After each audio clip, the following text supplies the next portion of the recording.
Praise the Lord. ക്രിസ്തുവിൽ പ്രിയ സഹോദരങ്ങളെ, ഈ പുതിയ ദിവസത്തിനായി നമുക്ക് ദൈവത്തിന് നന്ദി പറയാം. ഓരോ പുതിയ ദിവസവും ദൈവത്തിൻ്റെ ദാനമാണ്. നാം ദൈവികമായിട്ടുള്ള സ്വസ്ഥതയും സമാധാനവും സന്തോഷവും അനുഭവിച്ചുകൊണ്ട് നിലനിൽക്കുന്ന നിത്യ തേജസ്സിനെ ലാക്കാക്കി ജീവിക്കണം എന്നുള്ളതാണ് ദൈവഹൃദയത്തിലെ ആഗ്രഹം. അതിനായി ദൈവം നമ്മെ ഒരു പുതിയ ദിവസത്തിലേക്ക് പ്രവേശിപ്പിച്ചിരിക്കുന്നു. ദൈവത്തോട് ചേർന്ന് ഈ ജീവിതയാത്ര മുന്നോട്ട് പോകുവാനും നിലനിൽക്കുന്നതും നശിച്ചു പോകാത്തതും നിത്യമായതിനെ പിൻപറ്റുവാൻ ജ്ഞാനമുള്ളൊരു ഹൃദയം ദൈവം നമുക്ക് നൽകുന്നതിനായി നമുക്ക് ദൈവത്തിന് നന്ദി പറയാം. നമ്മുടെ ആകുലങ്ങളും ഉത്കണ്ഠകളും നാളെക്കുറിച്ചുള്ള ആശങ്കകളും മക്കളെക്കുറിച്ചും ഭാവിയെക്കുറിച്ചുള്ള എല്ലാ ആകുലങ്ങളൊക്കെ നമുക്ക് ദൈവകരങ്ങളിൽ കൊടുക്കാൻ കാരണം ദൈവജനം നമ്മളെ ഓർമ്മപ്പെടുത്തുന്നു, ഞാൻ നിനക്ക് വേണ്ടി കരുതുന്ന ദൈവമാണ്, നിന്റെ സകല ചിന്താകുലങ്ങളും എൻ്റെ മേൽ ഇട്ടുകൊള്ളും.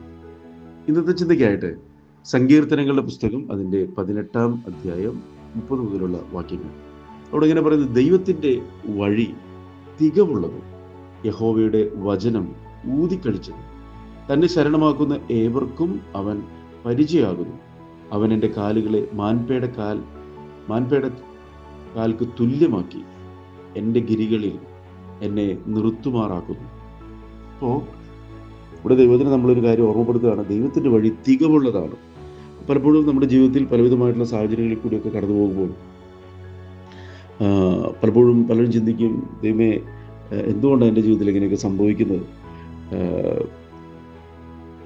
എൻ്റെ എന്തെങ്കിലും കുറവുകൾ കൊണ്ടാണോ എന്നൊക്കെ പലപ്പോഴും പലരും ചിന്തിക്കും. എന്നാൽ ഒരു വ്യക്തി തൻ്റെ ജീവിതത്തെ തന്നെ ദൈവസന്നിധിയിൽ സമർപ്പിച്ച ഒരു വ്യക്തിയെ സംബന്ധിച്ചിടത്തോളം ദൈവത്തിൻ്റെ ആത്മാവാണ് അവനെ വഴി നടത്തുന്നത്. ദൈവജനം പറഞ്ഞു, ഞാൻ നിന്നെ ഉപദേശിച്ച് നീ നടക്കേണ്ടുന്ന വഴി നിനക്ക് കാണിച്ചു തരും, ഞാൻ നിൻ്റെ മേൽ ദൃഷ്ടി വെച്ച് നിനക്ക് ആലോചന പറഞ്ഞു തരും. അപ്പോൾ കർത്താവിനെ പിൻപറ്റുന്ന ഒരു ജീവിതം എന്ന് പറയുന്നത് പ്രത്യക്ഷത്തിൽ അത്ര സുഖമുള്ളതായിട്ട് തോന്നുന്നില്ല. കാരണം കർത്താവ് തന്നെ പറഞ്ഞല്ലോ, ഒരുവൻ എന്നെ അനുഗമിക്കുവാൻ ഇച്ഛിച്ചാൽ തന്നെത്താൻ ത്യജിച്ച് നാൾ തോറും തൻ്റെ ക്രൂശ് എടുത്തുകൊണ്ട് എന്നെ അനുഗമിക്കണം. എന്നാൽ ഈ അനുഗമനം തികവുള്ള ഒരു വഴിയിലേക്കാണ് നമ്മൾ കൊണ്ടുപോകുന്നത്. എന്ന് പറഞ്ഞാൽ യേശു കർത്താവ് പറഞ്ഞു, ഞാനാണ് വഴി, ഞാനാണ് സത്യം, ഞാനാണ് ജീവൻ. നിലനിൽക്കുന്ന നിത്യ തേജസ്സിലേക്ക്, നിത്യനായ ദൈവത്തോടു കൂടി വസിക്കുന്ന ഒരു അനുഭവത്തിലേക്ക് നമ്മളെ ഒരുക്കിയെടുക്കുകയാണ് ചെയ്യുന്നത്. വെളിപ്പാട് പുസ്തകം 22:4 പറയുന്നുണ്ട്, അവർ അവൻ്റെ മുഖത്തെ കാണും. അപ്പോൾ ഇന്ന് വക്രതയും കോട്ടമുള്ള ഒരു ലോകത്ത് നാം ജീവിക്കുമ്പോൾ ദൈവത്തിൻ്റെ വചനപ്രകാരം ജീവിതത്തെ ക്രമപ്പെടുത്തി പാപവഴികളെ വിട്ടുതിരിഞ്ഞ് നമ്മൾ ഓരോ ദിവസം ജീവിക്കുമ്പോൾ നമുക്ക് ഈ ലോകത്ത് കഷ്ടമുണ്ട്, പ്രയാസങ്ങളുണ്ട്. എന്നാൽ ദൈവവചനം പറയാണ്, ഈ ലോകത്ത് നിങ്ങൾക്ക് കഷ്ടമുണ്ട്, എന്നാൽ ഞാൻ ലോകത്തെ ജയിച്ചിരിക്കുന്നു. അപ്പോൾ ഈ കർത്താവ് നമ്മളോട് കൂടെ ഉള്ളത് കൊണ്ടാണ് ആ തികവുള്ള വഴിയിൽ കൂടി ദൈവം നമ്മളെ നയിക്കുന്നത്.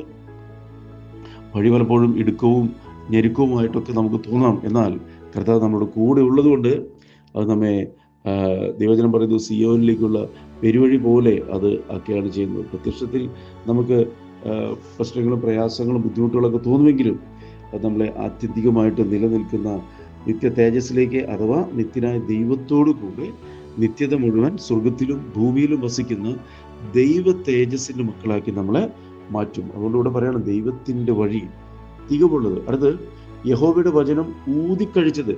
ദൈവവചനത്തിലേക്ക് നമ്മൾ നോക്കുമ്പോൾ വചനം നമ്മൾ ഓർമ്മപ്പെടുത്തുന്ന ഒരു കാര്യമുണ്ട്, നീ എൻ്റെ വചനത്തിലൊന്നും കൂട്ടരുത്, നീ എൻ്റെ വചനത്തിലൊന്നും കുറയ്ക്കരുത്. കാരണം ദൈവത്തിൻ്റെ വചനം അത് ഊതിക്കഴിച്ചതാണ്, അത് ഉലയിൽ 7 തവണ ശുദ്ധി ചെയ്തതാണ്. അതൊന്നും നീക്കിക്കളയേണ്ടതല്ല, മറിച്ച് ആ വചനം നമ്മളിൽ ക്രിയ ചെയ്ത് നമ്മളിൽ മറഞ്ഞു കിടക്കുന്ന കുറവുകളെയാണ് നീക്കിക്കളയുന്നത്. പലപ്പോഴും ഇതിനാണ് പലർക്കും താല്പര്യമില്ലാത്തത്. കാരണം നമ്മളിൽ മറഞ്ഞു കിടക്കുന്ന കുറവുകൾ അത് നമ്മളെ തേജസ്സിൻ്റെ പൂർണ്ണത പ്രാപിക്കുവാൻ തടസ്സമാകും. എന്നാൽ വചനത്തിൻ്റെ കൃത്യമായിട്ടുള്ള അനുസരണം, വചനത്തെ മുറുകെ പിടിച്ചുകൊണ്ടുള്ള ഓരോ ദിവസമുള്ള നമ്മുടെ ജീവിതയാത്ര, അതെല്ലാം നമ്മെ പുത്രനായ യേശുവിൻ്റെ അതേ സ്വരൂപത്തോട് നമ്മെ അനുരൂപമാക്കിയെടുക്കും. അതുകൊണ്ട് ഇവിടെ പറയുകയാണ്, യഹോവയുടെ വചനം ഊതിക്കഴിച്ചതാണ്, അതിനോട് കൂട്ടുകയോ കുറയ്ക്കുകയോ ചെയ്യേണ്ട കാര്യമില്ല. വചനമായിത്തീരുവാൻ കർത്താവ് എന്നെ സഹായിക്കുകയും അങ്ങയുടെ കൃപ എൻ്റെ മേൽ ധാരാളമായി പകരണമേ എന്ന് പ്രാർത്ഥിച്ചാൽ കർത്താവ് നമ്മളെ ആ ഒരു അനുഭവത്തിൽ കൂടി നമ്മളെ നടത്തി കഴിയുന്നതിന് വിധ പരീക്ഷിക്കത്തില്ലെന്നുള്ളതും കർത്താവിൻ്റെ വചനമാണ്. അതുകൊണ്ട് മാത്രമല്ല, പരീക്ഷയോടുകൂടെ പോക്കുവഴി തരുമെന്നുള്ളതും കർത്താവിൻ്റെ വാഗ്ദത്തമാണ്. അതുകൊണ്ട് ഭാരപ്പെടേണ്ട, അവരിലേക്ക് നോക്കിയവർ പ്രകാശിതരായി, അവരുടെ മുഖം ലജ്ജിച്ചു പോയിട്ടില്ല. അതുകൊണ്ട് ദൈവത്തിൻ്റെ വചനം അത് ഊതിക്കഴിച്ചതാണ്. തുടർന്ന് തന്നെ ശരണമാക്കുന്ന ഏവർക്കും അവൻ പരിചയമാകുന്നു. അപ്പോൾ ഈ ഒരു സാഹചര്യത്തിൽ കൂടി കർത്താവിനോട് ചേർന്ന് നടക്കുന്ന ഒരു വ്യക്തിയെ സംബന്ധിച്ചിടത്തോളം ഏവർക്കും അവൻ പരിചയമാണ്. കർത്താവാണ് നമ്മുടെ പരിചയമെങ്കിൽ യാതൊരു അനർത്ഥവും നിനക്ക് വരത്തില്ല, യാതൊരു ബാധയും നിന്റെ കൂടാരത്തിൽ അടുക്കത്തില്ല. സകല വഴികളിൽ ഞാൻ നിന്റെ കാത്തുവാൻ ദൂതന്മാരെ കൽപ്പിച്ചാക്കും, അവൻ നിന്റെ കല്ലിൽ തട്ടാതെ വണ്ണം കാത്തുള്ളൂ. കാരണം കർത്താവോട് നമ്മുടെ കൂടെ ഉള്ളത്, അവനാണ് നമ്മുടെ പരിചയം, അവനാണ് നമ്മുടെ പാറ, കർത്താവാണ് നമ്മുടെ പ്രതിഫലം. അതുകൊണ്ട് ആ കർത്താവിനോട് ചേർന്ന് തന്നെ ഓരോ ദിവസവും മുന്നോട്ട് പോകുവാനായിട്ട് ദൈവത്തിൻ്റെ പരിശുദ്ധാത്മാ നമ്മെ സഹായിക്കട്ടെ. മാത്രമല്ല, ഈ ഒരു യാത്ര, ഈ ഒരു അനുഗമനം, ഈ ഒരു തിരിച്ചറിവ് ഇവിടെ പറയണം, അവൻ എൻ്റെ കാലുകളെ മാൻപേട കാൽക്ക് തുല്യമാക്കി. നമ്മൾ ഓരോ ദിവസവും കർത്താവിനോട് ചേർന്ന് നടക്കുമ്പോൾ സംഭവിക്കുന്ന ഒരു കാര്യമാണ്, എൻ്റെ കാലുകളെ മാൻപേട കാലുകൾക്ക് തുല്യമാക്കുകയാണ് എന്ന് പറഞ്ഞാൽ ക്ഷീണിക്കുകയല്ല, തളരുകയല്ല, ഓരോ ദിവസവും കർത്താവിനോട് ചേർന്ന് നടക്കാനുള്ള വലിയ സന്തോഷം വർദ്ധിക്കുകയാണ് ചെയ്യുന്നത്. ദൈവജനത്തിൽ പറയുന്ന പോലെ കർത്താവ് ക്രൂശിലേക്ക് പോകുന്ന സമയത്ത് അവിടെ പറയുന്നൊരു കാര്യമുണ്ട്, അവൻ്റെ മുഖം തീക്കല്ല് പോലെയാക്കി. ഉറച്ച കാൽവെപ്പുകളോട് കൂടിയാണ് പോകുന്നത്. അത് പിതാവിൻ്റെ ഹിതം നിറവേറ്റാൻ വേണ്ടിയിട്ടാണ്. മാത്രമല്ല, അത് അനേകം പുത്രന്മാരെ തേജസ്സിലേക്ക് നയിക്കുന്ന രക്ഷാകരമായ പദ്ധതിയിലേക്കുള്ള യാത്രയാണ്. അത് പിതാവിൻ്റെ ഹിതമാണ്.